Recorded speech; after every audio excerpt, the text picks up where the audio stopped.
ಇವತ್ತು ಈ ವಿಡಿಯೋದಲ್ಲಿ ತುಂಬ ಸುಲಭವಾಗಿ ಆರೋಗ್ಯಕರವಾಗಿರುವಂತಹ ಒಂದು ಬೆಳಗಿನ ಬ್ರೇಕ್ಫಾಸ್ಟ್ ರೆಸಿಪಿ ಮಾಡಿ ತೋರಿಸ್ತಿದ್ದೀನಿ.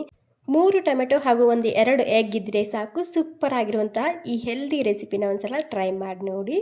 ಇದನ್ನು ಮಾಡೋದಕ್ಕೆ ಮೊದಲಿಗೆ ನಾನಿಲ್ಲಿ 3 ಟೊಮೆಟೊ ತೊಗೊಂಡಿದ್ದೀನಿ, ಹಣ್ಣಾಗಿದ್ದಂತಹ ಟೊಮೆಟೊ ತೊಗೊಂಡಿದ್ದೀನಿ.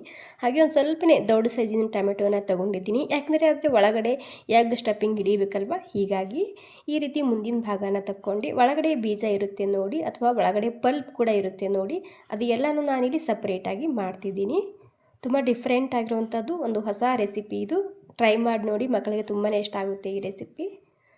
ಓಕೆ ನೋಡಿ, ಎಲ್ಲನೂ 3 ಟೊಮೆಟೊ ಇದೇ ರೀತಿ ಈ ಚಮಚಲಿಂದ ಈ ರೀತಿ ಒಳಗಿಂದು ಪಲ್ಪ್ನ ತಗೋಬೇಕಾಗುತ್ತೆ ಅಷ್ಟೇ.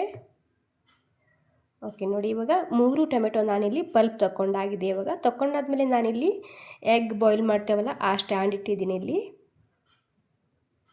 ಈ ಟೊಮೆಟೊ ಒಳಗಿನ ಪೂರ್ತಿ ಪಲ್ಪ್ ತೆಗಿಬಾರ್ದು, ಜಸ್ಟ್ ಬೀಜ ಮಾತ್ರ ತಗೋಬೇಕು. ಇವಾಗ ಇದಕ್ಕೆ ಒಳಗಡೆ ನಾನು ಚೀಸ್ ಹಾಕಿದ್ದೀನಿ ಒಂದು ಸ್ವಲ್ಪ, ಹಾಗೆಯೇ ಉಪ್ಪು ಹಾಗೂ ಪೆಪ್ಪರ್ ಪೌಡರ್ ಹಾಕ್ತಿದ್ದೀನಿ ರುಚಿಗೆ ಬೇಕಾದಷ್ಟು. ಹಾಗೆ ನಾನಿಲ್ಲಿ 2 ಎಗ್ ತೊಗೊಂಡಿದ್ದೀನಿ. 2 ಎಗ್ ನಾನು 3 ಟೊಮೆಟೊದಲ್ಲಿ ಸಮನಾಗಿ ಹಾಕಿದ್ದೀನಿ, ಅಂದರೆ 2 ಎಗ್ ಸಾಕಾಗಿತ್ತು ಈ 3 ಟೊಮೆಟೊ ಒಳಗೆ ಸ್ಟಫಿಂಗ್ಗೆ. ಮೇಲೆ ಮತ್ತೆ ಒಂದು ಸ್ವಲ್ಪನೇ ಇಲ್ಲಿ ಪೆಪ್ಪರ್ ಪೌಡರ್ ಹಾಗೆ ಉಪ್ಪನ್ನ ಹಾಕ್ತಿದ್ದೀನಿ. ಹಾಗೆ ಒಂದು ಸ್ವಲ್ಪನೇ ಚೀಸ್ ಹಾಕ್ತಿದ್ದೀನಿ ಈ ರೀತಿ ತುರಿದು. ನೋಡಿ, ಇವಾಗ ಸ್ಟಫಿಂಗ್ ರೆಡಿ ಆಗಿದೆ. ಇಲ್ಲಿ ನಾನು ಎಗ್ ಬಾಯ್ಲರ್ ತೊಗೊಂಡಿದ್ದೀನಿ. ಇದಕ್ಕೆ ಮೊದಲಿಗೆ ನೀರು ಹಾಕ್ತಿದ್ದೀನಿ. ನೀರು ಹಾಕಿ ಹಾಗೆ ನಿಮಗೆ ಯಾರಿಗಾದರೂ ಈ ಎಗ್ ಬಾಯ್ಲರ್ ಅವಶ್ಯಕತೆ ಇದ್ದರೆ ನಾನು ಕಾಮೆಂಟ್ ಬಾಕ್ಸಲ್ಲಿ ಲಿಂಕ್ನ ಹಾಕಿರ್ತೀನಿ, ಬೇಕಿದ್ರೆ ತೊಗೋಬೋದು. ತುಂಬ ಸರಿಯಾಗಿದೆ ಈ ಎಗ್ ಬಾಯ್ಲರ್. ದಿನ ಎಗ್ ತಿನ್ನೋರಿಗೆ ಒಂದು ಪರ್ಫೆಕ್ಟ್ ಎಗ್ ಬಾಯ್ಲರ್ ಅಂತ ಹೇಳ್ಬೋದು ಇದು. ಓಕೆ ನೋಡಿ, ಎಷ್ಟು ಸೂಪರಾಗಿ ಬಂದಿದೆ ನೋಡಿ.